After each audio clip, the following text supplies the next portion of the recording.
Assalamualaikum warahmatullahi wabarakatuh. Kembali lagi dengan saya Vino Setio Jiwiratama. Pada kesempatan kali ini saya akan membahas tentang data mining.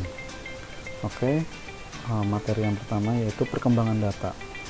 Perkembangan teknologi yang pesat mempengaruhi seluruh aspek dalam kehidupan. Seiring dengan pertumbuhan teknologi informasi, membuka peluang terhadap pertumbuhan data yang terakumulasi dalam jumlah sangat besar. Bagi perusahaan, data-data yang tersimpan di basis data dapat dimanfaatkan untuk laporan penjualan. Di sini saya membagi 3 jenis untuk perkembangan data, yaitu di bidang perusahaan.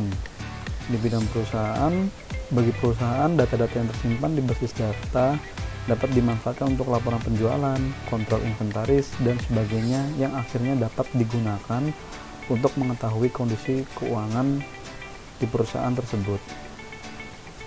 Yang kedua, dalam dunia pendidikan, proses penentuan minat siswa juga menjadi hal yang penting untuk dapat diputuskan dengan benar.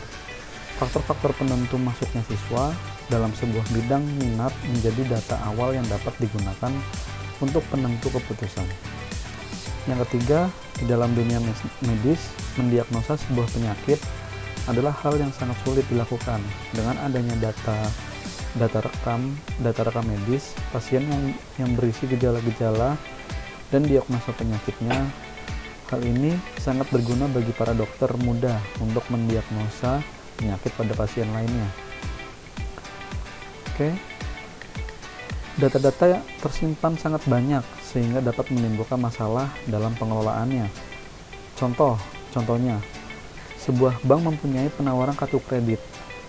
Bank dengan jumlah nasabah 1 juta dan biaya pengiriman surat sebesar Rp500 per nasabah, maka biaya yang dibutuhkan untuk proses penawaran adalah Rp500 juta. Padahal hanya 15% yang benar-benar mengambil penawaran tersebut, sehingga bank membuang biaya sebesar 85% atau senilai Rp425 juta. Dengan data mining, bank dapat mengelola data-data nasabah sehingga bank hanya mengirimkan penawaran kepada nasabah yang berpotensi mengambil kartu kredit, sehingga bank dapat menghemat biaya penawaran sebesar 85%. Semua data-data yang tersimpan dalam jumlah yang besar tersebut belum tentu semua data yang ada memiliki nilai dan tervalidasi kebenarannya.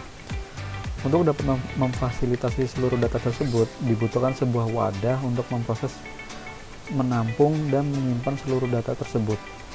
Data mining dapat menjadi salah satu cara untuk memfasilitasi hal tersebut. Pengertian data mining. Menurut Tan tahun 2006, data mining sebagai proses untuk mendapatkan informasi yang berguna dari gudang basis data yang besar. Data mining dapat diartikan sebagai pengekstrak informasi baru yang diambil dari kumpulan data besar yang membantu dalam pengambilan keputusan. Data mining dikenal dengan istilah knowledge discovery. Selanjutnya adalah fungsi data mining. Fungsi data mining terbagi menjadi 2, yaitu deskriptif dan prediktif. Fungsi deskripsi atau deskriptif dalam data mining adalah sebuah fungsi untuk memahami lebih jauh tentang data yang diamati. Dengan melakukan sebuah proses, diharapkan bisa mengetahui perilaku dari sebuah data tersebut. Data tersebut itulah yang nantinya dapat digunakan untuk mengetahui karakteristik dari data yang dimaksud. Dengan menggunakan fungsi deskriptif data mining, maka nantinya bisa menemukan pola-pola tertentu yang tersembunyi dalam sebuah data. Dengan kata lain, jika pola yang berulang dan bernilai itulah karakteristik sebuah data yang bisa diketahui. Yang kedua, fungsi prediksi atau prediktif merupakan sebuah fungsi bagaimana sebuah proses nantinya akan menemukan pola tertentu dari suatu data. Pola-pola tersebut dapat diketahui dari variabel-variabel yang ada pada data. Ketika sudah menemukan pola, maka pola yang didapat tersebut bisa digunakan untuk memprediksi variabel lain yang belum diketahui nilai ataupun jenisnya.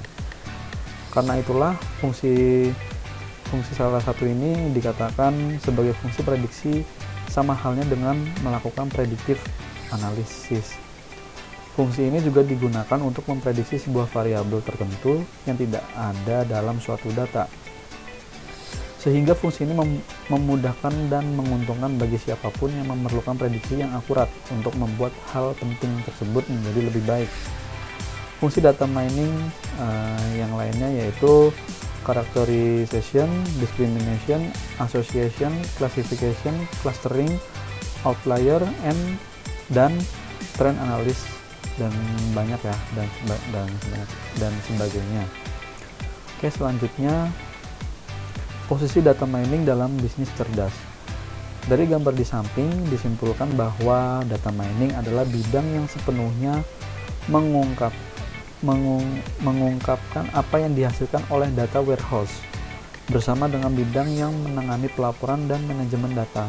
Sementara data warehouse berfungsi numeric query dari basis database mentah untuk memberikan data yang nantinya digunakan oleh bidang yang menangani pelaporan, manajemen data, dan data mining. Dari tabel ini kita bisa lihat ya, dari transactional database dia masuk ke extract, transform, dan load. Dari extract, transform, dan load dia masuk ke data warehouse. Data warehouse ini terpecah lagi, yang pertama ke performance management, yang kedua ke enterprise reporting, yang ketiga data mining.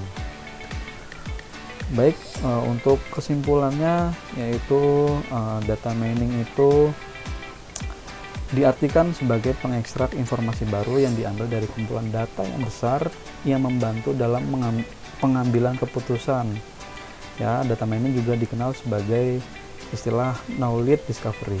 Baik, sekian materi dari saya. Mohon maaf apabila ada salah kata. Saya akhiri. Wassalamualaikum warahmatullahi wabarakatuh.